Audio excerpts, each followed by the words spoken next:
birthday card was still on the table when my daughter-in-law's voice cut through the laughter. "Sign it, Dad, or we'll lose everything by Monday, 9 a.m. Her nails tapped the envelope, each click sharp as a hammer. The paper smelled faintly of perfume, too sweet, like it tried to mask rot. My stomach tightened because the message wasn't a request. It was a command. I forced a smile, but my hand trembled as I reached for the card. One page was missing, torn out clean as if someone wanted to erase the truth. Around me, forks clinked on plates, the sound suddenly cruel. She tilted her head, waiting, smirking at my hesitation. Could everyone else see my shame that night? My son Daniel cleared his throat, eyes glued to his glass of wine. He didn't defend me, didn't even glance my way. That silence cut deeper than any insult.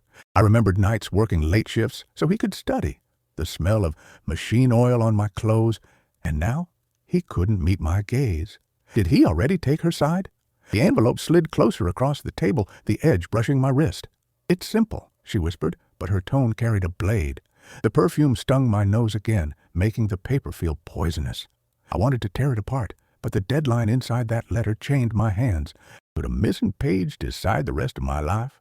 I swallowed, voice low. Not tonight. Her laugh rang out, sharp, echoing in the room. Faces turned toward me, half curious, half entertained, as if my humiliation was part of the evening show. I pressed my palm against the wood table, nails biting into my skin, trying not to shiver. Was this how a father's authority died? In front of cake and candles? Daniel finally muttered, "Just let her talk, Dad." He didn't raise his eyes, just stirred his drink with that same nervous clink of the spoon. His words sounded rehearsed, as if warned beforehand. Betrayal had a sound that night, and it was metal on glass. I wanted to demand answers, but the card's missing page held me silent. Who tore it out? Why leave only the threat? My heart thudded against my ribs, louder than the chatter around me. I felt exposed, cornered, like an old man no one feared anymore. She leaned back in her chair, stretching her arms like a queen, enjoying her throne. 2 days, that's all," she said, loud enough for the others to hear. My cheeks burned, and I wished the lights would dim. Instead, they seemed brighter, spotlighting me as the joke of the night. The cake's frosting smelled sweet, cloying, but I couldn't taste it. Her words lingered heavier than smoke. 2 days. What proof did they want? Why by Monday? The missing page was a puzzle, and my survival depended on solving it. But how, when my own son stayed silent beside me? I pushed back my chair, the scrape against the floor jarring everyone into silence. For a moment, even her smirk faltered. My chest rose and fell with the weight of years unspoken. I could have shouted, could have ripped the card apart. Instead, I whispered, "Not tonight." But I saw her eyes, gleaming with certainty. She knew she had set a clock ticking above my head. Each second of that party carried me closer to ruin. I couldn't stop hearing the scrape of that torn page. If they held the rest, what else could they erase from my life? The laughter resumed slowly, forced, as if the party should continue. But nothing inside me celebrated anymore. I touched the envelope again, the paper warm from her hands. My fingers curled, but I didn't open it. I wasn't ready to face what was written inside. That night, the smell of candle wax clung to my clothes. Even after everyone left, I stood alone at the table, staring at the empty space where the torn page should have been. Did it hold my freedom or my chains? If you've ever been cornered by your own family at a moment meant for joy, stay with me. These stories are heavy, but together we won't face them in silence. When I finally turned out the lights, the envelope still lay there, waiting. My heart told me opening it now would only steal what little peace I had left. Tomorrow, I said to myself. Tomorrow. But her smirk haunted me, whispering that I was already too late. I carried the envelope upstairs, its weight unnatural, as though it held not paper, but stone. In my room, the shadows seemed alive, stretching toward me. I placed it on the dresser, and the wood groaned under its burden. Could 2 sheets of paper break a man's life? My phone buzzed once, startling me. A message from Daniel. To sign it. Don't make it worse. I stared at the words, my throat tightening. Worse for whom? For me? Or for the family who now saw me as an obstacle? I pressed the phone down, screen dark again. Silence returned, but not peace. Somewhere in the house, a pipe creaked, sounding almost like a knock. My mind spun. Had the countdown already begun? I tried to lie down, but the mattress felt foreign, stiff, rejecting me. The ceiling loomed with cracks I hadn't noticed before, lines spreading like accusations. Every detail of the house felt hostile, as though it already belonged to someone else. Sleep wouldn't come. My chest carried the weight of that missing page, heavier than stone. I whispered my late wife's name, hoping her memory might guide me. The room answered only with the faint tick of the clock, each second slicing me closer to Monday 9 a.m. I thought of Anna, my granddaughter, her laugh softer than bells. Would she remember me as the man who protected her, or the fool who signed away his dignity? That question cut deeper than any threat her mother had spoken. I turned on the lamp, the light yellow, weary like my bones. The envelope glared back at me, its edges sharp, shadows swallowing the dresser beneath it. I felt as though it might leap at me, force my hand before I was ready. My fingers twitched. I could open it, face the words now. Yet something inside whispered, "Wait until you know more." My body obeyed the fear, not the reason. Was I already too weak to decide my own fate? The wind rattled the window, and I startled as if someone knocked again. I stood, holding my breath. Nothing but leaves brushing the glass. Still, the unease lodged deeper in my chest. I returned to the envelope, hand hovering above it, trembling. I wanted courage, but what I felt was dread.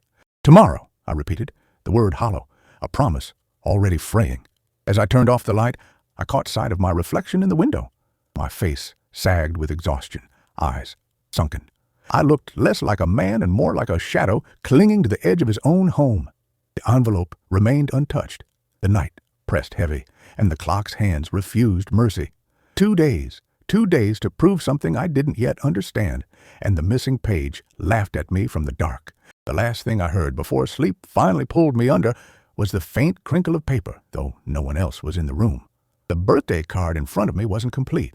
Morning came heavy, and the envelope was still on my dresser. I picked it up, the paper softer than before, edges bent as if it had already been handled too many times. My hand shook when I slid it open. Inside, the birthday card looked ordinary, cheerful words on the front, but the last page was gone, torn clean. My heart pounded louder than the ticking clock beside me. On the bottom, a scrawl of messy ink bled into the paper. "Bring proof by Monday, 9 a.m. The smell of stale perfume still lingered, clinging to the fibers, making my throat tighten. This wasn't a family joke. It was a deadline with teeth. What proof did they demand? Proof of what? Downstairs, Daniel sat at the kitchen table, stirring his coffee without drinking. The spoon clinked against porcelain in an endless loop. He didn't greet me. He just muttered, "Don't drag this out, Dad. Just give her what she wants." My chest burned. His voice was flat, but his words carried betrayal. The toast popped from the old toaster, smell of burnt edges filling the air, but neither of us touched it. I stared at his briefcase by his chair, an envelope sticking out, stamped official and cold. Why carry something like that at breakfast? What was he hiding inside? "Daniel?" I whispered, but he wouldn't meet my eyes. His hand trembled as he set the spoon down. For a moment, I thought he would explain, maybe confess. Instead, he rose quickly, grabbed the briefcase, and left the room. The door closed harder than necessary, leaving me alone with the burnt smell and my questions. I sat with the card again, tracing the rough edge where the page had been ripped away.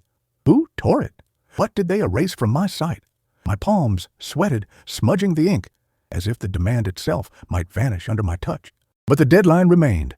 Monday, 9 a.m. Every sound in the house became sharper, heavier. The hum of the fridge roared in my ears. The faucet dripped like a metronome marking my time. The card weighed more than paper should. It felt like a stone pulling me underwater. I thought of Anna, her laughter always soft like wind chimes. Would she be caught in this trap too? Her mother's perfume clung to the card, sweet yet suffocating. I pressed the card flat on the table, afraid it might twist into something worse if I looked away. The phone rang suddenly, making me jump. I grabbed it, breath caught, but no one answered. Only silence, long enough to make me shiver. When I placed it back, the card still glared up at me, demanding action I wasn't ready to take. I told myself I would confront Daniel tonight, demand to see what was in his briefcase. But a heavier thought pressed deeper. What if he already chose her side completely? Could my own son stand against me, not beside me? The smell of coffee grew cold, bitter, filling the kitchen. I hadn't taken a sip. I poured it down the sink, watching the dark liquid swirl away, feeling as though part of me was disappearing with it. My reflection in the steel faucet looked older, weaker than the man I remembered being. I folded the card again, slipped it back into the envelope. My hand lingered on the paper, almost praying for it to vanish. But it stayed, patient, cruel, carrying words that wouldn't erase themselves. I walked to the window, sunlight pouring in, warm against my skin. Outside, children's laughter echoed from the street, light and free. Yet here I was, caged by ink and threats. How had I let my life shrink to this? Daniel's car pulled out of the driveway, his face unreadable behind the glass. He didn't look back. I pressed my palm against the window pane, cool under my skin, wishing he'd just stop and speak. But the car turned the corner and vanished. I turned back to the card, lying on the table again like it had followed me. Its presence filled the room, louder than the clock, heavier than the air itself. I knew I couldn't avoid it forever, but I also knew opening the truth too soon might destroy me. The days stretched on, shadows lengthening across the floor, yet the deadline shadow grew longer still. 2 days. Less than 2 days now. My pulse quickened every time I glanced at the envelope. As night approached, I tucked the card under my pillow, close enough to feel its edges press through the fabric. Sleep would not come easy, but at least I wouldn't lose sight of it. If they wanted proof, maybe the missing page was the key. I thought again of the briefcase, the envelope inside, its corner sharp and accusing. Tomorrow, I promised myself, tomorrow I would look. Tomorrow I would know. But as I closed my eyes, I heard the faintest sound, the click of a lock turning somewhere in the house. My breath caught. Who was moving inside my walls at this hour? The sound echoed again, faint like metal brushing metal. I sat up in bed, the card slipping from beneath my pillow. The house was still, but my pulse drummed faster. I clutched the envelope tight, its paper edges biting into my palm. Had someone entered, or was my fear inventing ghosts? I walked barefoot down the stairs, each step groaning under my weight. The kitchen was dark, moonlight cutting sharp lines across the table. Daniel's coffee cup still sat there from the morning, dried streaks inside like veins. I touched it with 2 fingers, cold as stone. Something wasn't right. A breeze slipped through the half-open window. The curtain moved slow, like a hand waving goodbye. The air smelled faintly of wine, the same perfume his wife used to drown herself in. I closed the window firmly, but my heart knew the message. They could reach inside my house whenever they pleased. I sank into the chair, the card still in my hand. The silence was heavy, pressing me down. Every hum of the refrigerator sounded like footsteps. I almost spoke aloud, just to break it, but fear held my lips. Could silence itself betray me? The briefcase. My eyes darted to the corner. Daniel had left it there earlier, maybe on purpose, maybe by mistake. My hand hovered above the latch, trembling. Should I open it? My throat dried. The decision felt heavier than the case itself. I pulled back. Not yet. If I crossed that line, there was no return. My fingers brushed the leather, warm from the sun that had touched it earlier. I sat again, forcing myself to breathe. My chest heaved like I had run miles, but I hadn't moved at all. The clock ticked louder. Midnight now. That meant less than 33 hours until the deadline. My body felt the weight of each second, as if my bones were being sanded down. I whispered into the room, "What proof do you want from me?" The walls gave no answer. I remembered Daniel as a boy, hair messy, running through the yard with a wooden toy car I carved for him. He laughed then, free and innocent. Did he remember those days? Or had his wife's hand erased them page by page like the card on my table? I stood again, restless, pacing the kitchen floor, my bare feet caught on a crack in the tile. Pain shot up my leg, sharp and real, grounded me. I stared at the mark on my skin. Even my body bore new deadlines, reminders I was too old to stumble without consequence. The fridge door rattled. I froze. Then it clicked shut again, though I hadn't touched it. My breath caught, and I pressed my back against the wall. Every shadow in the room stretched longer, twisting as though mocking me. I whispered my wife's name again, barely audible, a prayer or a curse. Her absence filled the house more than her presence ever did. Would she have known what proof to bring? Would she have known how to silence our son's wife's hunger for power? The kitchen light flickered when I turned it on. The bulb buzzed, faint, steady. Under its glow, the card looked worse, the ink darker, bleeding deeper into the fibers. It almost looked alive, pulsing like a wound. I shoved it back inside the envelope and slammed it on the table. The sound startled even me. A glass on the counter tipped over, shattering against the floor. Shards glittered like ice, catching the moonlight. I stood there, heart pounding, realizing I had left evidence of my fear scattered across the tiles. I swept the pieces into my palm, cutting my skin. Blood welled up, warm and sticky, staining the glass red. I let them fall into the trash, my hand trembling, the sting anchoring me to the moment. Was this what they wanted? To make me bleed before the clock struck? The phone buzzed again, sudden in the silence. A message. My hand shook as I opened it. Just 2 words, time's running. No name, no number. I knew. The letters burned brighter than fire. I dropped the phone on the counter, the screen cracking against the edge. A line of light split across it, jagged like the torn page of the card. Was every object in my life destined to break now? I pressed a towel against my cut hand, the fabric soaking red. Pain throbbed, but shame was worse. Thought of Daniel, of his silence at the table. Did he know about this message? Was he the one pressing send from across the hall? I wanted to confront him, pound on his door until he answered. But the vision of his face, cold, avoiding my eyes, stopped me. If I asked, and he admitted, could I still call him my son?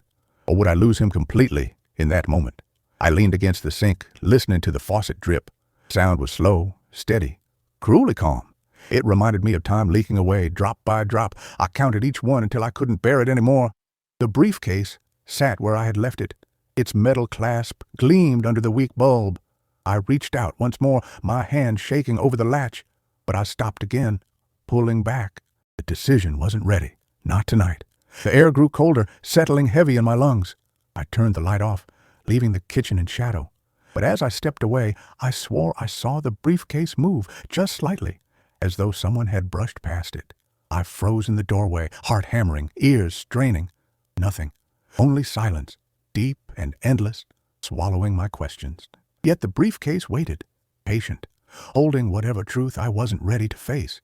I climbed the stairs slowly, blood still seeping into the towel wrapped around my hand. My body ached with every step, but the pain inside was worse. My own house no longer felt like mine. I lay in bed again, eyes wide open. The card was back under my pillow, the paper digging into my cheek like a reminder. Tomorrow, I told myself, tomorrow I would open the briefcase. But even as I said it, I doubted my own words. The night offered no rest. My thoughts tangled, louder than any storm. I listened, waiting, fearing another sound, another message, another reminder that time was almost gone. And just before sleep finally dragged me down, I heard a whisper, soft, close, unmistakable. Don't be late. The morning light crept into my room, pale and weak, as though afraid to touch me. I woke with the card pressed against my cheek, its paper rough against my skin. My hand throbbed where the glass had cut it, the dried blood sticking to the towel. I sat up, body heavy, mind still echoing that whisper from the night. Don't be late. Downstairs, Daniel's voice carried faintly through the walls. I paused, listening. He was speaking low, almost secretive, words blurred, probably on the phone. The tone was sharp, urgent. I leaned closer, my ear straining. Then silence, quick and deliberate, like he knew I was listening. I descended the stairs slowly, each step groaning. The kitchen smelled faintly of wine again, though no bottle was open. My heart stuttered when I saw Anna at the table, her little hands clutching a half-empty glass of milk. Her eyes darted toward the hallway before she leaned closer to me. "Grandpa," she whispered, her small hand slipping into mine, warm, trembling. It was her who... She froze as the sound of heels clicked against the tile. Her mother entered, perfume flooding the air, sweet but heavy, choking the truth. The girl's hand was pulled away, her mother gripping her wrist too tight. Anna winced, but didn't cry. "Bed. Now." Her voice cut sharp as glass. She shot me a look, smug, daring me to object. I stayed frozen, words trapped in my throat. Anna hesitated, eyes wide, mouth opening as if she wanted to finish her confession. But her mother yanked harder, nails pressing into her skin. I could only watch as she was dragged down the hall, her small footsteps fading into silence. The smell of perfume lingered after they were gone, crawling into every corner of the kitchen. I stood motionless, heart pounding, still feeling the ghost of Anna's tiny hand in mine. What had she been about to reveal? What truth had her mother silenced so violently? Daniel entered moments later, shirt collar unbuttoned, face tired. He avoided my eyes again, moving to the counter, pouring himself coffee without a word. The silence between us was a wall. I clenched my jaw, wanting to break it, but fear held me back. He finally muttered, "Dad, stop making things worse." His voice was flat, drained. My chest tightened. I opened my mouth, but before I could answer, he left, briefcase in hand. The door slammed harder than necessary, rattling the windows. The kitchen felt colder after he was gone. I touched the chair where Anna had sat, still warm, still small. My hand shook as I pressed it there, wishing her whisper had reached the end. It was her who? What did my granddaughter know that I didn't? I tried to eat, but the bread turned to ash in my mouth. I spat it into the sink. The taste, bitter, sour. Hunger twisted in my stomach, but nothing could stay down. Not when every corner of this house echoed with half-spoken truths. I wandered into the hallway. A faint trail of perfume still hung in the air, leading to Anna's room. I stood outside her door, listening. No sound, no movement. I raised my hand to knock, but stopped.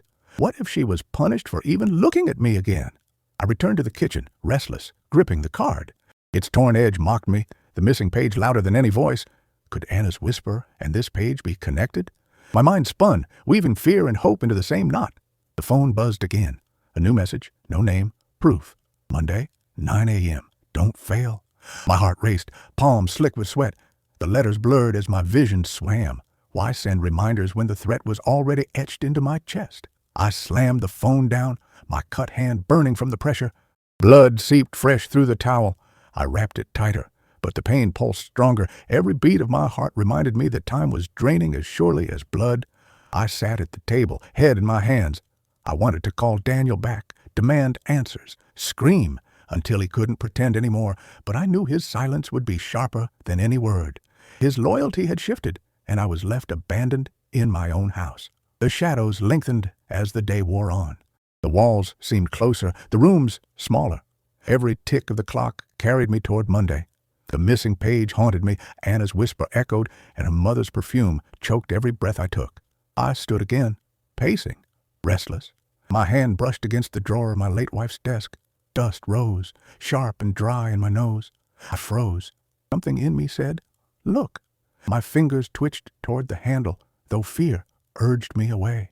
I pulled the drawer open slowly, the wood creaking, dust swirling like ghosts. My chest tightened. Inside, a folder lay flat, marked in black ink, for his eyes only. My breath caught. My wife's handwriting, steady, certain. The folder felt heavy as I lifted it, dust clinging to my skin, smell of old paper thick and musty. My chest pounded. This was no birthday card trick. This was something meant for me, hidden until now. I hesitated. Should I open it now or wait? My pulse raced, my throat dry. If this was the proof they wanted, it could save me, or it could destroy everything. The folder trembled in my hands. I turned toward the table, placing it gently beside the torn card. 2 objects, 2 puzzles, 2 traps. Which one would free me, and which one would bind me forever? I pressed my hands flat on the wood, fingers trembling, nails digging into the surface. My wife's handwriting still burned in my eyes. I whispered, "Why now? Why me alone?" The house offered no answer, only the steady tick of the clock. The folder waited, silent, patient. My chest ached as I leaned closer, the edges of the paper glowing faint in the late afternoon sun. My whole body screamed to look inside to know, yet I couldn't move. And then from the hallway, the sound of soft footsteps, small, hesitant. Anna's voice barely above a breath. "Grandpa." I turned sharply, folder still in my hands, but the hallway was empty. I rushed into the hallway, folder pressed against my chest, but it was empty. Only shadows stretched across the carpet, long and thin under the dim light. I called softly, "Anna?" No reply. My voice sounded old, hollow. The silence that followed chilled me more than her mother's perfume ever had. I stood still, listening. The air carried a faint hum, maybe the fridge, maybe the pipes. Yet I swore I had heard her voice. I leaned against the wall, folder heavy in my hands, heart heavier in my chest. Was she trying to reach me from behind closed doors? Or had I imagined her whisper because I needed it so badly? Back in the kitchen, I placed the folder on the table. Dust still clung to its edges, gray smudges against the dark wood. My fingers shook as I opened it. Inside lay a single document, notarized, with seals pressed deep into the paper. My breath caught. The title alone tightened my chest. Guardianship Agreement. The document smelled of old ink, faintly metallic, like coins left too long in a drawer. My wife's handwriting appeared in neat annotations along the margins. her strokes firm, deliberate. She had prepared this long before her illness, maybe even before the whispers of betrayal began. My eyes blurred, but I forced myself to read. Every line cut through me. The paper declared me as the rightful guardian of Anna should anything happen to her parents. No mention of my daughter-in-law, no shared authority, no loopholes for Daniel. The law recognized me as the one to protect her. My heart swelled, then sank. This was the proof, wasn't it? The weapon hidden in my wife's desk. The truth meant for my hands alone. But one line stopped me cold. The date field was blank, left untouched. The seal was strong, the notary stamp visible, yet the missing date threatened its power. I dropped into the chair, holding the document like a newborn, fragile yet fierce. My wife had trusted me to use this when the time came. Tears blurred the words, making the ink bleed in my vision. Why hadn't I found it sooner? How had I missed the drawer that could have saved me? The air seemed to thicken, pressing down on me. My hand shook as I traced her signature, still bold, still alive on the page. For a moment, I felt her near, the smell of her lavender soap, faint on the air. Then it was gone, replaced by the cloying sweetness of perfume again, her daughter-in-law's mark of intrusion. I looked up sharply. The kitchen door stood half open, swinging slightly. A faint sound of movement carried from the hall. My breath quickened. Had someone seen me with the folder? I shoved the paper back into its cover, clutching it tight against my chest. Footsteps, slow, measured. Daniel entered, his tie loosened, his face pale. He froze when his eyes fell on the folder, his jaw clenched, his hands balled into fists at his sides. "Where did you get that?" His voice cracked with something between fear and rage. I held his gaze, though my throat closed. "Your mother left it for me." The words tasted like iron. His face twitched, a flicker of guilt or panic, but he looked away quickly. He stepped closer, lowering his voice. "Don't show that to anyone. You don't understand what's at stake." His hand reached for the folder, but I pulled it back, my cut palm reopening, blood spotting the cover. The sight of my blood seemed to shake him. He stepped back, muttering, "You'll ruin everything." Then he left as quickly as he came, door slamming behind him. The sound rang in my ears long after he was gone. I collapsed into the chair again, clutching the folder tighter. My pulse raced, my wound stung, but fear burned deeper than either. What was Daniel hiding? Why did this paper scare him so much? The clock on the wall struck, each chime heavy. Sunday evening now. Barely 24 hours until the deadline. My chest heaved, every breath shallow. I had proof, but incomplete proof. Would a judge see strength in the seal or weakness in the missing date? I thought of Anna again, her whisper unfinished, her hand warm in mine. She knew something, I was certain. Her truth and this paper belonged together. If only I could reach her without her mother's claws tearing her away.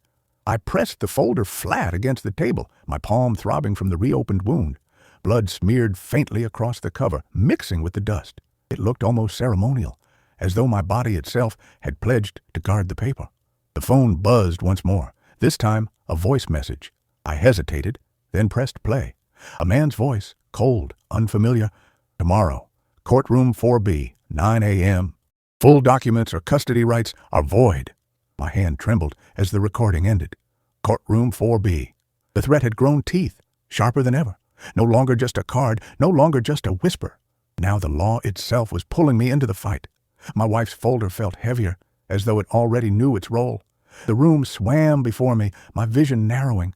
Fear twisted into something sharper, a flicker of anger. They wanted me weak, cornered, ashamed. But my wife had left this for me, and Anna had reached for me.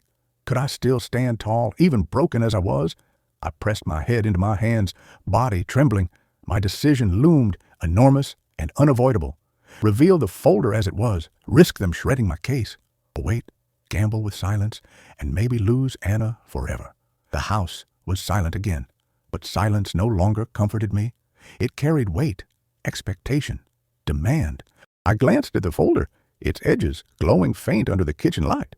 It stared back like an unanswered question. My body ached as I rose, tucking the folder under my arm. I climbed the stairs slowly, every step echoing, the house listening. I reached my room, closed the door, and locked it. For the first time, I locked myself away from my own son. I laid the folder on the bedspread, staring at it until my vision blurred. My wife's handwriting called to me, urging me not to falter. My pulse slowed, steadied. For the first time in days, I felt something close to resolve. But then, from outside, headlights swept across my window. A car stopped in front of the house. I crept closer, peeking through the blinds. My daughter-in-law's car. She sat inside, lights off, watching. The folder lay open on the bed behind me, fragile yet powerful. And outside, her shadow waited, patient, certain I would break. The car engine cut, leaving only silence outside. I stepped back from the window, heart racing, pulse loud in my ears. The folder on the bed seemed to glow in the dim light, my wife's handwriting pulling me closer, demanding I act. My breath caught as I opened the cover again, forcing my eyes to study every word. The guardianship agreement stretched across the page, clean lines, formal stamps. My name was there, bold, undeniable, but the blank date field stared at me like an open wound. Without it, was this a shield or just a torn net ready to collapse? I clenched the paper, the sound crisp, fragile, cruel. I sat heavily on the bed, the springs groaning under my weight. My chest felt tight, squeezed by invisible hands. The smell of old ink filled my nose, sharp, metallic, almost like blood. My cut hand ached in rhythm with my heartbeat. Fear and hope fought inside me, neither willing to give ground. I whispered aloud, as though she could hear, "You left me this, didn't you? You trusted me." My voice cracked, raw from sleepless nights. For a moment, I thought I heard her answer in the creak of the house, a breath in the stillness. But the only reply was the distant tick of the clock dragging me closer to morning. I folded the paper carefully, sliding it back into the folder. My body trembled not from cold, but from the weight of choice pressing down. If I brought it to the court, would the seal be enough? Or would the missing date hand them victory and shame me forever in front of Anna? Downstairs, the floor creaked. My heart skipped. I moved to the door, pressing my ear against it. Nothing followed. Perhaps it was the house settling, or perhaps Daniel was home again, moving like a thief under his own roof. My fists tightened. Did he know what I held now? I unlocked the drawer of my nightstand, sliding the folder inside. The wood groaned as though it resented keeping secrets. I locked it again, pocketing the small key, fingers sweaty against the cold metal. My pulse slowed slightly, comforted by the click of the lock.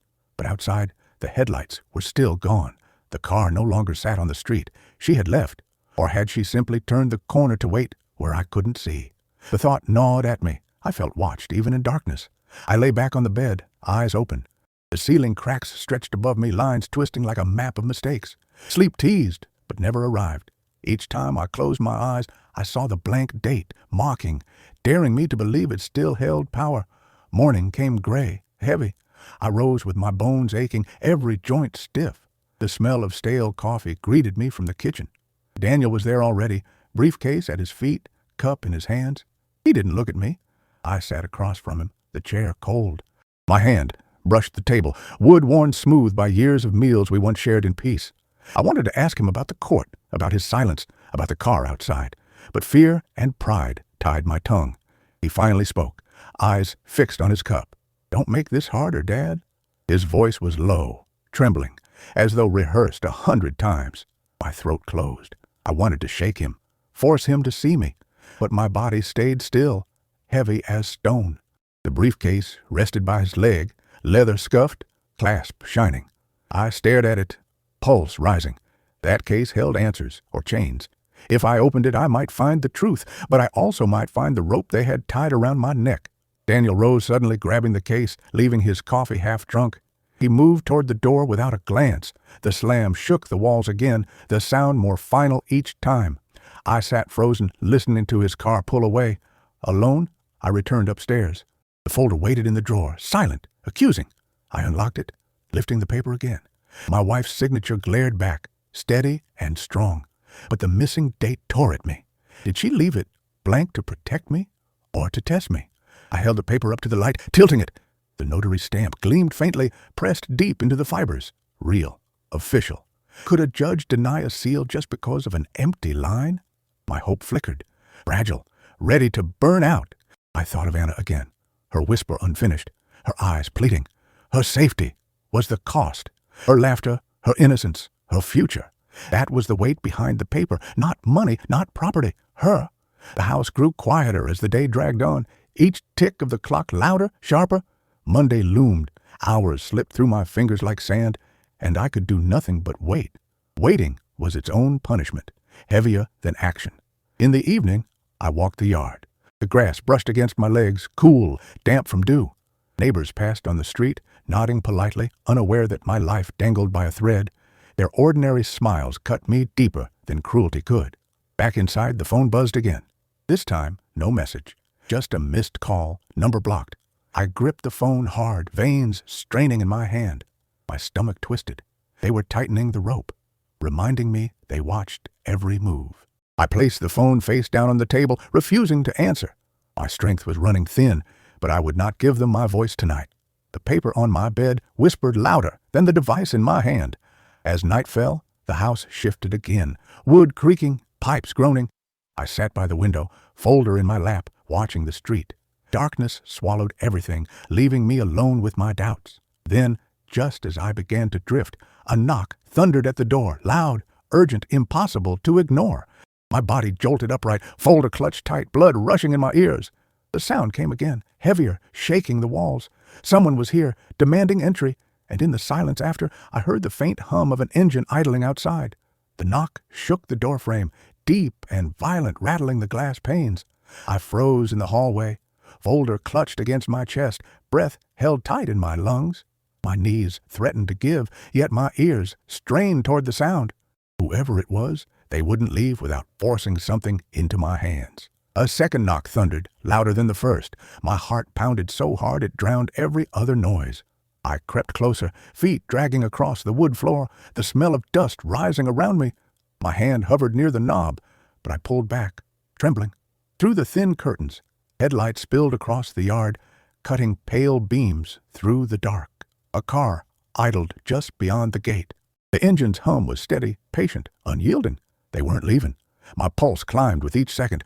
"Mr. Carter?" A man's voice, sharp, clipped. Not Daniel, not her.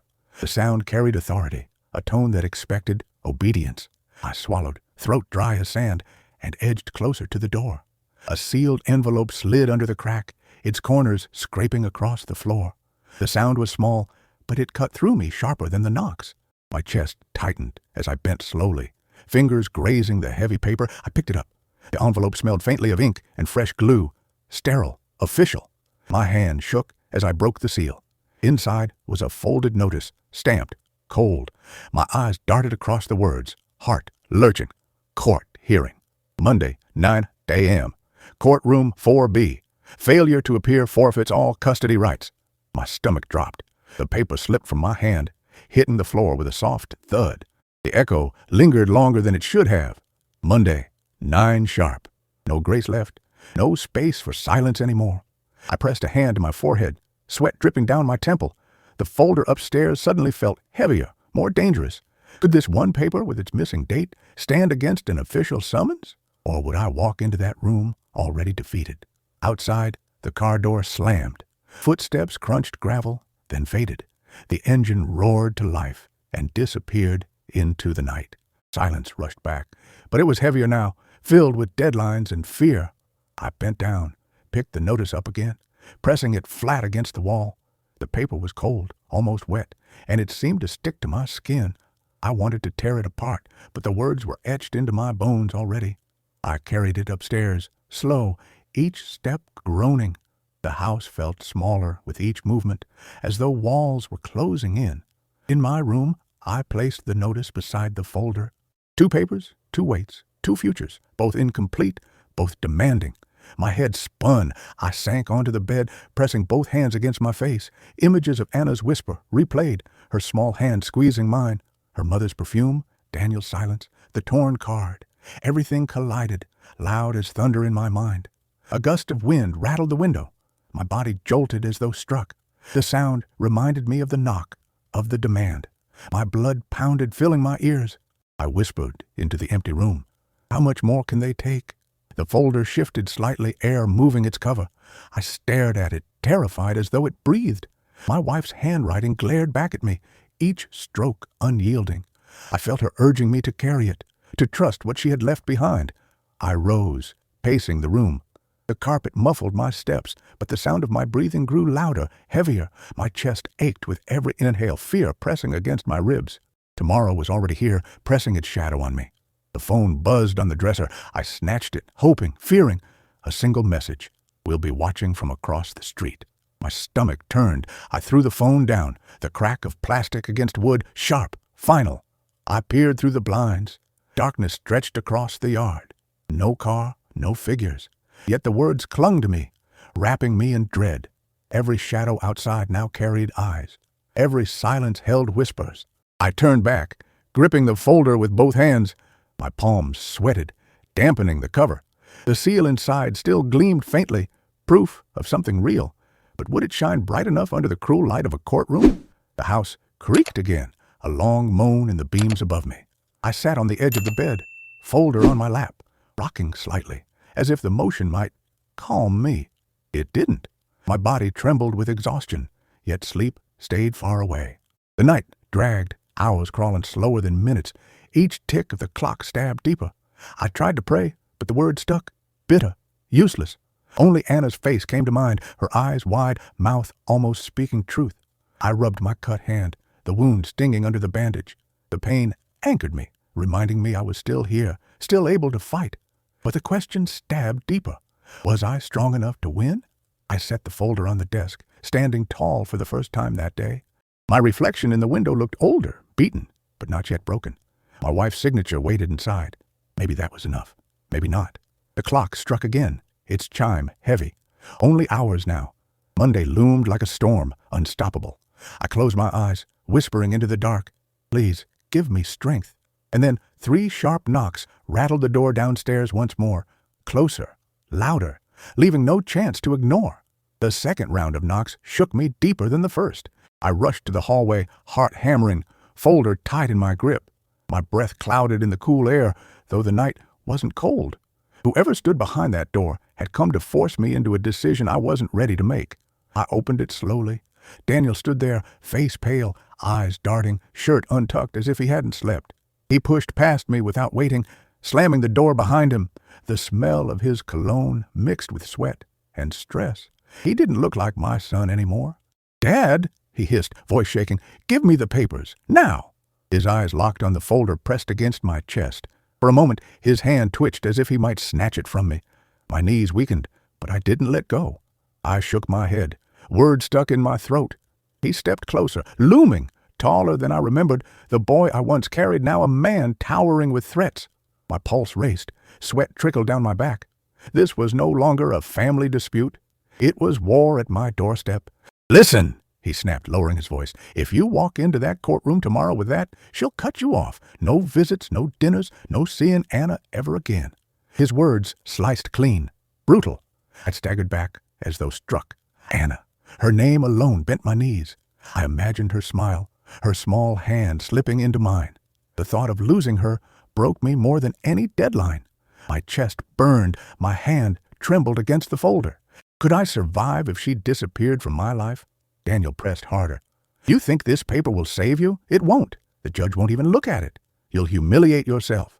His voice was cruel, but underneath I heard it, the tremor of fear. He wasn't certain. That fear gave me a sliver of hope.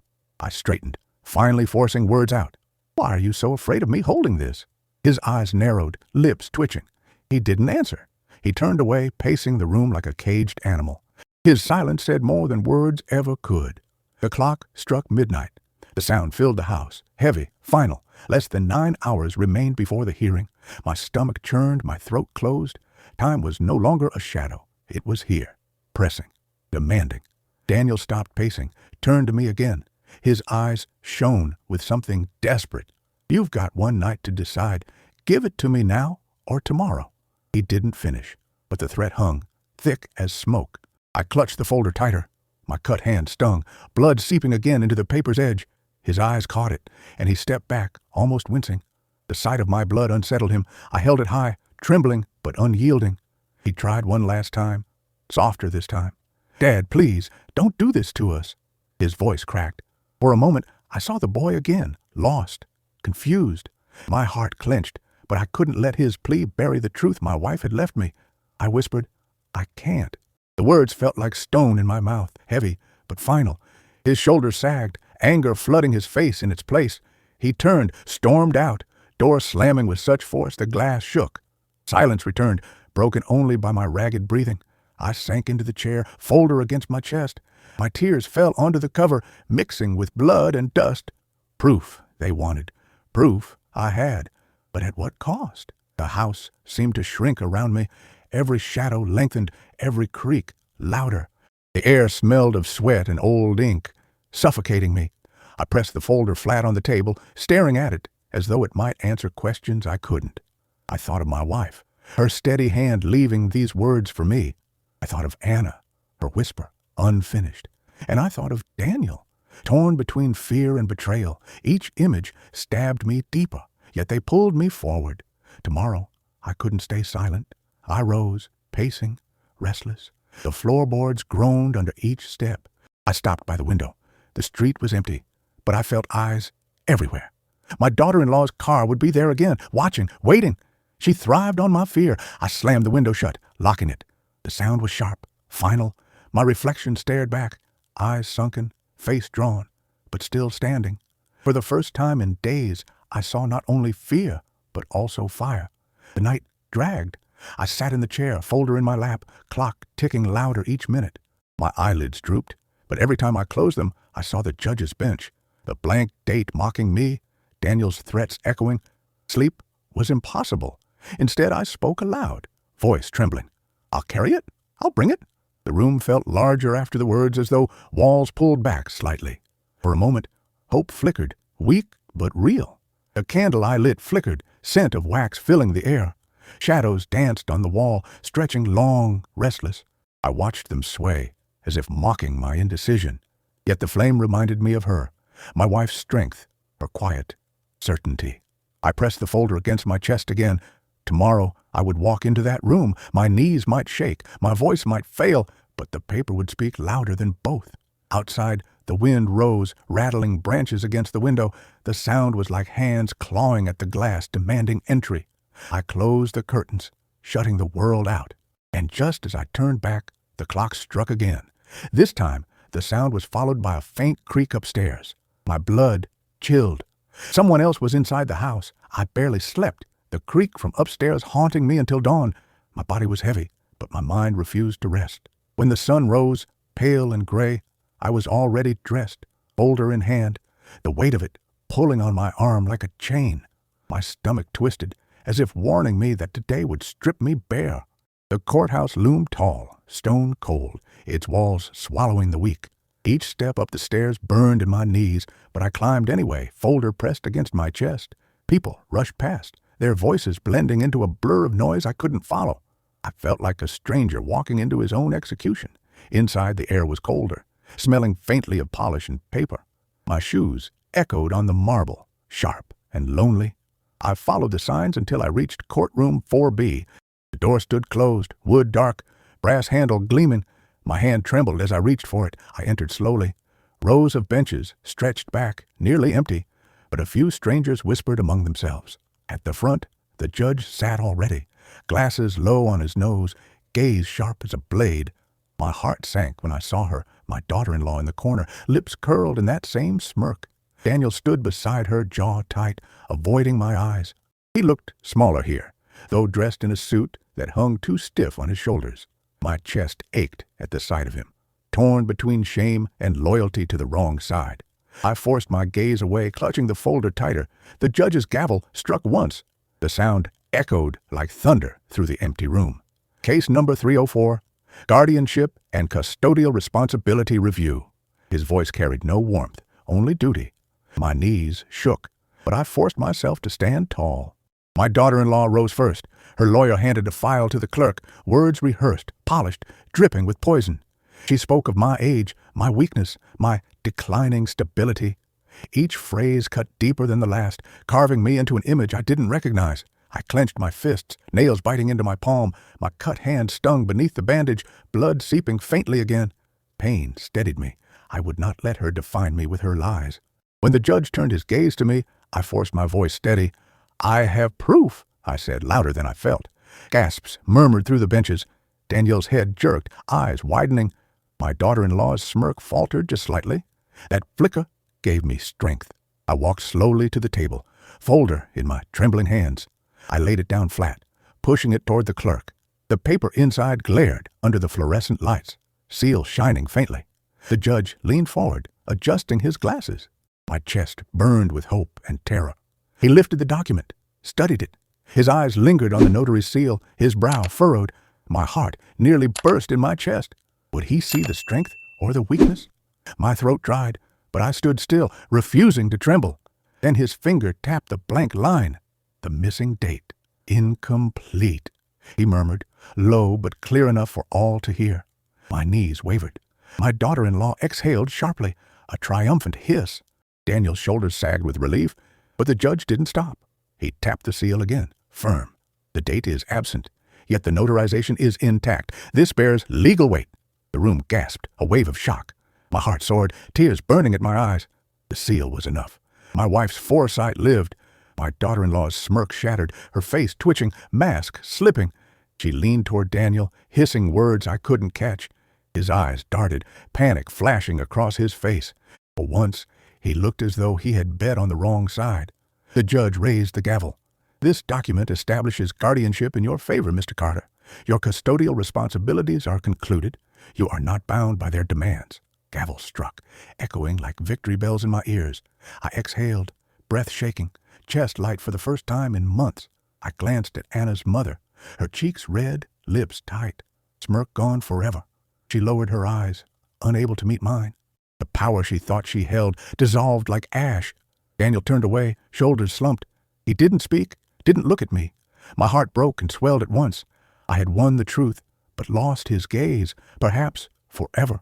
My wife had chosen this battle for me, but the cost was written in my son's silence. The judge dismissed us, papers shuffled, murmurs spread. I gathered the folder, pressing it against my chest one last time. The seal shone in the light, proof not only of guardianship, but of love carried across death. As I left the courtroom, the hallway rang with footsteps. Strangers glanced at me with curiosity, but no laughter followed. For once, I walked without shame, though my knees still shook. My wife's hand seemed to guide me forward, steady, unseen. Outside, the air was sharp, the sky brighter. The world felt wider, lighter, yet the ache remained. Daniel's silence, his choice, the distance between us. My victory carried the taste of ash and tears. At the bottom of the courthouse steps, I paused, folder under my arm, lungs filling with air I hadn't breathed in years. My wife's signature still glowed in my mind, steady and unbreakable. But then I heard it, a voice, sharp, furious, behind me. "This isn't over." Her words cut through the bright air, heavy as chains. I turned, and there she was, my daughter-in-law, eyes blazing, fists clenched. The crowd parted around her, whispering, staring. Her fury burned hotter than her perfume ever had. I gripped the folder tighter, heart racing. My body was free, but the war in my family had only shifted ground, and the look in her eyes told me another storm was already rising.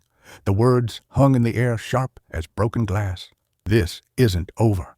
I froze on the courthouse steps, folder tight under my arm. The crowd's whispers grew louder, their eyes darting between her rage and my trembling body.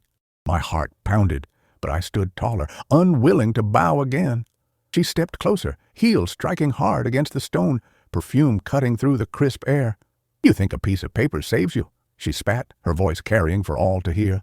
The heat of humiliation burned my face, but this time I refused to lower my eyes. The folder felt warm against me, as if my wife's hand still pressed it there. I raised my chin, chest heaving. "The seal was enough," I said softly, but the words carried weight. Her face twitched, fury darkening her eyes. The crowd shifted, sensing her defeat. Daniel stood a few steps behind, shoulders hunched, gaze glued to the ground. He didn't defend her. He didn't defend me either. His silence tore deeper than any insult. I wondered if he realized the chains she had tried to fasten around us both had snapped. A neighbor's voice broke the tension, sharp and clear. "Leave the man be." Heads turned, people nodding, murmurs of agreement rising. For the first time, she looked small, cornered by more than just me. The public eye had cut her smirk into shreds. She turned abruptly, storming down the steps, perfume trailing like smoke. Daniel followed, slow, hesitant, his back bent under a weight I couldn't lift for him. I watched until their figures blurred in the street, swallowed by the crowd. My knees weakened, but my spirit stood unbroken. I sat on the steps, folder in my lap. The paper inside was scarred now, stained with blood, sweat, and dust. Yet it had spoken louder than her venom, louder than Daniel's silence. It had spoken for me, for my wife, for Anna. The courthouse bells rang noon, each toll heavy, echoing through the city. With every chime, I felt a layer of shame peel away. The air was cleaner, the light brighter. My dignity, once mocked, had been returned piece by fragile piece. I closed my eyes, and in the warmth of the sun, I felt her, my wife. Her lavender scent drifted faintly in memory, her voice whispering steady courage. You carried it. You did not bend. My lips trembled, but I smiled for the first time in weeks. I thought of Anna, her half-spoken words, her hand clutching mine. I swore silently to her I would never let them silence us again. One day, she would learn the truth, and she would know her grandfather had fought for her with every breath he had left. I rose slowly, bones aching, but back straight. My steps were steady as I descended, the folder pressed close to my chest.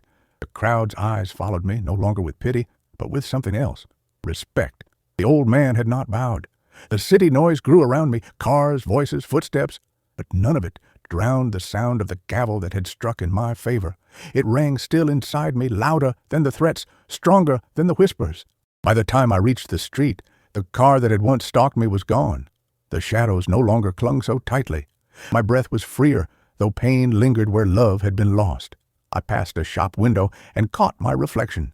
The face staring back was worn, lined, scarred, but behind the hollow eyes there was fire again.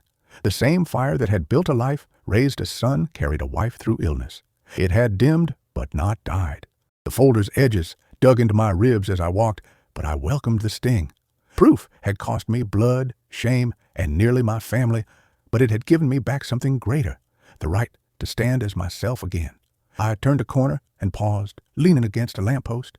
A question rose in me, heavier than the folder. Could Daniel ever come back? Or had this courtroom victory carved the final distance between us? The answer didn't come, only silence. Yet in that silence, there was no shame, only possibility. Perhaps one day he would see, perhaps not. But I had walked through fire and still stood. That was enough for today. The folder pulsed in my hand, fragile and eternal. It carried not only law, but love etched in ink. My wife had trusted me, and I had not failed her. That truth steadied me as much as the judge's ruling. A breeze brushed my face, cool and fresh. I lifted my eyes to the sky, wide and clear.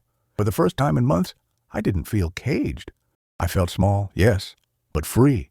I took one last breath on those courthouse steps, a breath filled with both loss and strength. My hand still shook, but not with fear, with resolve. The story wasn't over, but neither was I. I turned homeward, slower than the others around me, but each step sure.